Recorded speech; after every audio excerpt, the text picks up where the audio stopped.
Hello, my name is Jacob Newman. And I'm Brandon Luderson. And there's Cameron, he's holding the camera. Say hi, Cameron. Hi.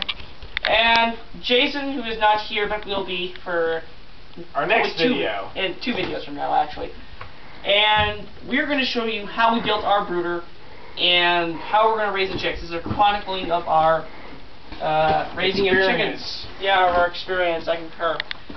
This is a brooder. We're having 2 different types of meat, 2 different genres of birds.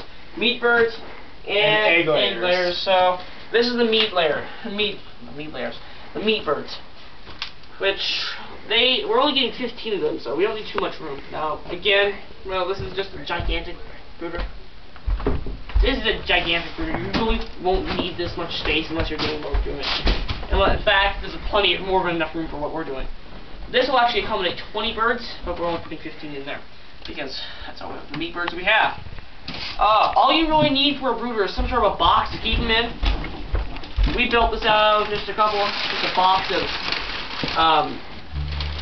a couple gigantic boxes we got from a friend. You can use whatever boxes you want. You just may have to duct tape them and cut the sides in order to make it big enough. Not a big deal though. And we use for the first 2 days. Maybe just 1 or 2. Yeah. To use newspaper as a substrate because they'll eat pine shavings for the first day or so, and that's a problem. That would be bad. And I would probably choke them and kill them. Now, so you have your brooder box, your substrate, and now there are a couple other key critical things. You need water. We're medicating that. We're just using a base, and we supply our own quart jars. Works rather well. You're going to need, you may or may not want to use antibiotics, that's a personal opinion, and we were recommended by the feed store, which we got all this fun gear from, to do that for the first 2 or 3 days. Yeah. And there'll be instructions on the antibiotics they give you. No big deal. There won't be any trace left by the time we eat these birds. We got that for what, $4 or $5? Yeah. Alright. This is the feeder. Can accommodate 25 birds, so it's more than enough for this. Costs like $2.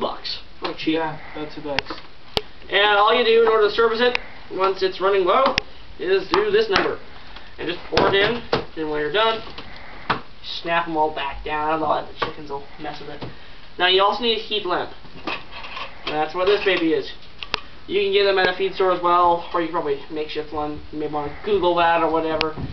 But you can usually just get one at a feed store. This costs us $14, and the bulb inside, which is a red heat bulb, costs us $8. Yeah. And you'll need a power supply to power this thing 24/7 until, and pretty much until they're ready to go. It's not that bad, not expensive from the power wise. Power's so cheap these days. Next thing you'll need is, next thing you may want, not necessarily required, is a thermometer. It doesn't go here. It goes down there when you just want to confirm it. Now, it's not strictly required again. That's just to confirm the heat. For the first week, you need about 95 degrees to maybe lowest to 90 degrees. Fahrenheit, not Celsius. Don't cook your birds. And then you can drop it off at 5 to 8 increments for every week. Or, go ahead and turn it on. Or, so that's what it looks like when it's on. And nice heat coming out. And if your chickens are really clustered under it, because that means they're cold, so you can lower it, or maybe turn off the setting if you have a multiple setting. But usually we just lower, which is from this nice, lovely, grand string that we use to suspend it in the air. Some people, you can also mount this to the side of the brooder, depending on your design. There are many different designs of brooders and coops as there are people. And if they're clustering under there, lower it. If they're staying at the very outer edges, that means it's too high. So you need to raise it up. And if they're on one side, that means they're in a draft. So please don't use a drafty room. That just sucks heat right out of them. It will kill them if you don't fix it quickly. Now, the way you know they're happy is they're just all wandering around, all happy. They're chirping away. You'll know if they're upset and distressed. And that's this brooder. Now, this is the brooder that we're using to accommodate 41 egg layers. This is usually why people get chickens for eggs. That's what we originally did. And we got meat too. This is pretty much the same setup, except we need more in the way of food and water. Yeah, you can talk to it. Then also medicated. Yeah, same servicing methods. They'll all stay under here. Same rules for keeping them alive. But this will accommodate over 50 chickens, so you probably won't need this kind of space. And again, you can also do a brooder that just keeps them for a couple of weeks, and then a grower house that just keeps them warm for a while. That's all in the book. A lot of information, good resource, stories guide for raising chickens. We love it. It taught us pretty much everything we know. Everything else we learned from mentors and Google. So you're pretty much covered. Get this book. It's worth it. Or borrow it from the library. Yeah, it is by Gail Damaro. Yeah, excellent book. It's in the story series, so easy enough to find. But that'll describe everything, including breeding, meat management, layer management. Yeah, everything. I can't think of anything it doesn't cover. But yeah, this is gigantic, so there are a billion different brooder designs. And I think that's about it for this video. And pretty soon we will actually have the chicks. About a couple hours. We will actually have the chicks. Now we're using several breeds. This is the Cornish cross. That's the meat birds. So that's a cross between a Cornish rooster and a Delaware. How do you believe? Delaware hen.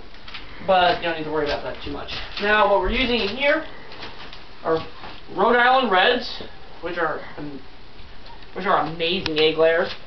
Barred Rocks, they're dang good too. Australorps, all three of these are excellent. And then there's a sideline for a couple siblings of ours that are called Easter eggers or Americanas. Yeah, and they lay multicolor eggs. Blue, green, pink. Yeah, great kit for Easter, but we're housing them in here because we're really nice. But their eggs are smaller. Yeah, and the meat birds will get really big really fast. We can do another video on everything in the meat birds. But right now we're just covering everything. So, we're going to make our next video soon with the chickens. And it'll be a lot of fun.